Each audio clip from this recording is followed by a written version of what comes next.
Hi friends, welcome to my channel Hanuman expressive. ಇವತ್ತಿನ ವಿಡಿಯೋದಲ್ಲಿ ಗಡಿಯಾರದ ಬಗ್ಗೆ ಮಾತಾಡೋಣ.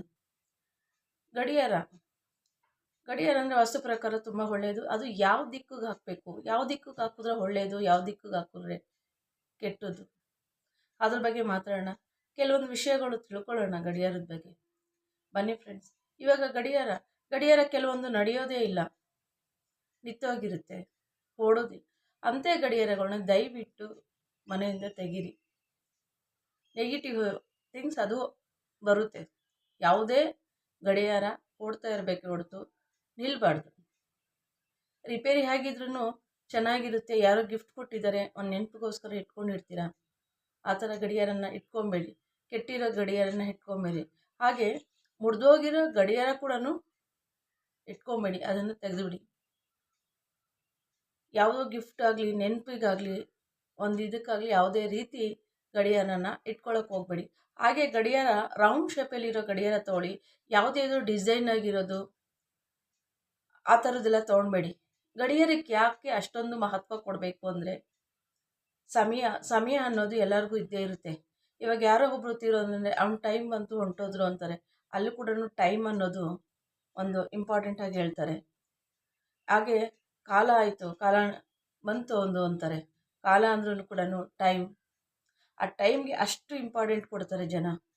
ಅದಕ್ಕೋಸ್ಕರ ಗಡಿಯಾರಕ್ಕೆ ಮುರಿದೋಗಿರೋ ಗಡಿಯಾರ ಆಗಲಿ, ರಿಪೇರಿ ಆಗಿರೋ ಗಡಿಯಾರ ಆಗಲಿ ಯಾವುದೇ ಕಾರಣಕ್ಕೂ ಮನೇಲಿ ಇಟ್ಕೊಬೇಡಿ. ಹಾಗೆ 2-3 ಗಡಿಯಾರ ಇದ್ರೂ ಅದಕ್ಕೊಂದು ಶೆಲ್ ಹಾಕಿ ಇದು ಮಾಡಿ ನಿಲ್ಲಿಸ್ಬೇಡಿ ಗಡಿಯಾರನ. ಮತ್ತು ಯಾವ ದಿಕ್ಕಕ್ಕೆ ಹಾಕಬೇಕು ಅಂದ್ರೆ ಪೂರ್ವ ಮತ್ತು ಉತ್ತರ ದಿಕ್ಕಕ್ಕೆ ಹಾಕಿ. ಈ ರೀತಿ ಹಾಕೋದ್ರಿಂದ ತುಂಬ ಒಳ್ಳೆಯದು. ಹಾಗೆ ಗಡಿಯಾರನ ಮನೆಯ ಒಂದು ಬಾಗಿಲಿನ ಮೇಲೆ ಹಾಕೋದು, ಅದ್ರ ಕೆಳಗಡೆ ಓಡಾಡೋದು ತಪ್ಪು. ಕೆಟ್ಟ ಸಮಯಗಳು ಅನ್ನೋದನ್ನು ಕೆಲವೊಂದಿರುತ್ತೆ, ಅದ್ರ ಕೆಳಗಡೆನೇ ನಾವು ಓಡಾಡಬಾರ್ದು. ಈಶಾನ್ಯ ದಿಕ್ಕಕ್ಕೆ ಹಾಕಿ, ಇಲ್ಲಾಂದರೆ ಉತ್ತರ, ಇಲ್ಲಾಂದರೆ ಪೂರ್ವ ದಿಕ್ಕಿಗೆ ಆ ಗಡಿಯಾರನ ಹಾಕಿ.